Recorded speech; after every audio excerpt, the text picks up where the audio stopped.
Hello and welcome to Run Testers. My name's Nick and this is our first run review of the New Balance Rebel V3.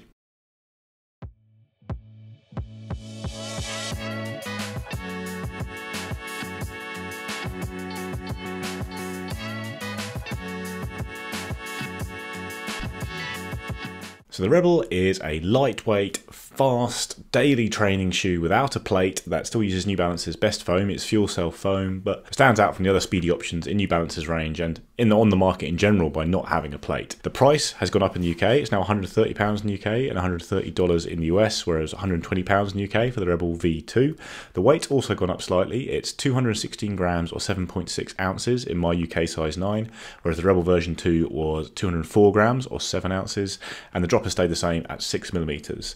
The increase in weight comes from a slightly higher stack height and a slightly wider design. Here's the Rebel V2. As you can see, it's not a huge difference in stack height and the width isn't massively changed, but you've got those little changes that add a little bit of weight to the shoe. I'd say overall the stack height is still under 30mm. Don't have the exact number, but it's not a huge high stack shoe by any means. The upper's been redesigned completely compared to the Rebel V2 to be a bit more robust. It feels a little bit thicker. There's more structure around the heel. And you've now got a gusseted tongue as well. Like I said, there's some small changes in the stack height, but the foam is still fuel cell in the midsole, which is New Balance's best foam. Nice, soft, springy stuff.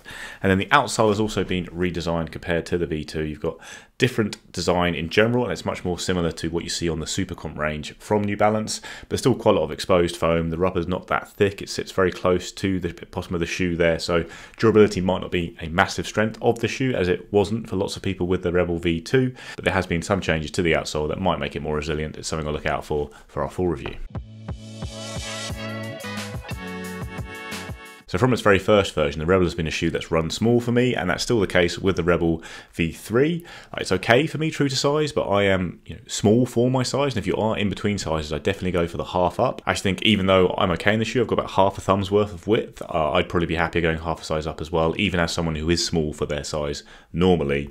But it's okay. It was okay on the run today of around 11k, but if you're looking at longer runs in particular, you might want a little bit more room in the toe box. So yeah, definitely runs a little bit small.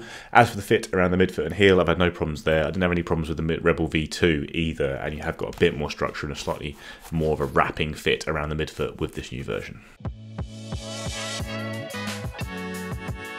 So I headed out to do my first run in the New Balance Rebel V3 earlier today up in Staffordshire, and it was a good run for a first run to test out the shoe in that I was doing a easy to steady 10k with some strides at the end. So the first 4k was nice and relaxed, nice easy pace. Next 3k I stepped up to an easy-ish pace, and then finished off with some steady section where I averaged probably around 3:38 a k, something like that, with a fast last k downhill, followed by some strides. And overall the shoe was fun to run in. Like, it felt very reminiscent of the Rebel V2 to me. You've got maybe a tad more comfort with this new version on the easy stuff at the beginning, but it's not a really squishy, soft cushion shoe, but it is still fairly nice to use for those easy runs.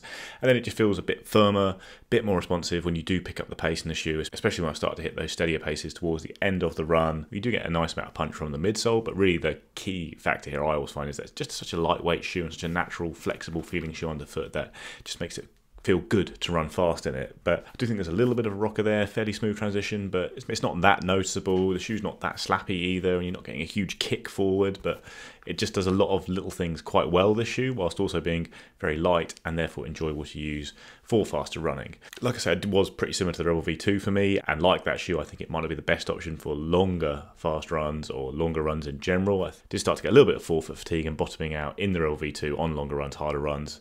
I think will probably still be the case here despite the slight increase in stack height, but it is a comfortable shoe to use for general training, and it is versatile and fast when you do want to up the pace. It's the first shoe that always comes to mind in comparison is the Puma Liberate Nitro for me, but you've got a bit more foam here, a slightly softer foam, a bit more bounce.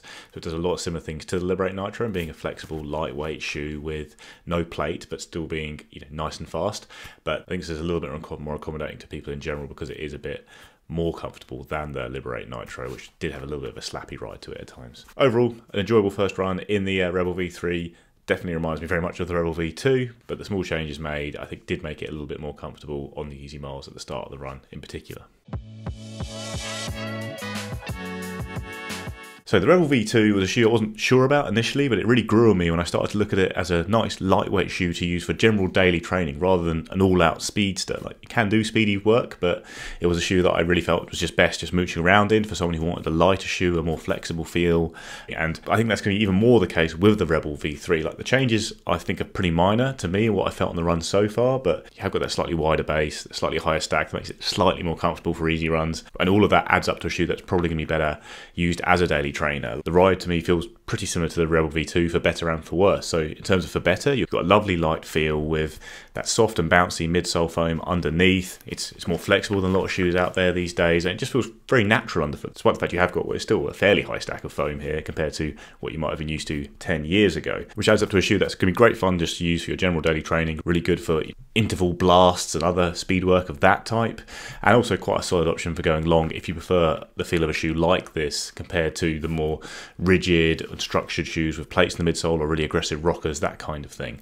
However, there are some negatives with the Rebel V2 that might well carry over to this shoe, which is I did find that the V2 would bottom out for me on long runs, on hard sustained efforts, so long tempo runs or long efforts at race paces. I just didn't get enough directed punch from it that I do get from shoes with plates in the midsole or more aggressive rockers, something like the Saucony Endorphin Speed line or full carbon shoes, obviously. But it is a really nice shoe to have available, and I think in New Balance's range, I mean, I didn't love the Supercomp trainer, and it's a really expensive shoe, so I would be picking this up. Even after one run, I'm pretty confident saying I prefer this shoe. I even did a long run in the Supercomp trainer of 22 miles, and I didn't really love it for that. And while this probably won't be ideal for those long runs either for me, it is nice to have such a lightweight shoe for other types of training and a much more grounded feel than the Supercomp trainer. So certainly something that I think fits well in New Balance's range, and a nice option to have on the market in general. Looking at other plateless options out there, the one that really stands out to me is the Hoka Mach 5, which feels very different to this on the run. It's got that smooth Hoka rocker with a fairly okay foam and a decent enough foam, but a nice lightweight design and a ride that's really focused on that smooth rocker that works well at a range of paces, whereas this is a bit more springy and exciting, I guess, underfoot, but serves a similar job to the Hoka Mach 5, although I do like the Mach 5 for going long in particular, and I'm not sure how the Rebel V3 will shape up on that front. It's something we'll have to test out. But so far my own impressions are that this is a pretty similar shoe to the Rebel V2, and that's mostly a good thing. It's a fun, lightweight, daily trainer that is pretty versatile and not too expensive and does stand out in this area of the market, which is becoming a little bit more dominated by shoes that use a lot of super shoe tech, like plates in particular. So it's nice to have this option available for those who want a more natural feel. So yeah, lots more testing to come as always. But yeah, the Rebel V3 so far, enjoyable shoe. Not sure it's a massive change to the Rebel V2, but there might be some small tweaks there that make it a better fit for some people.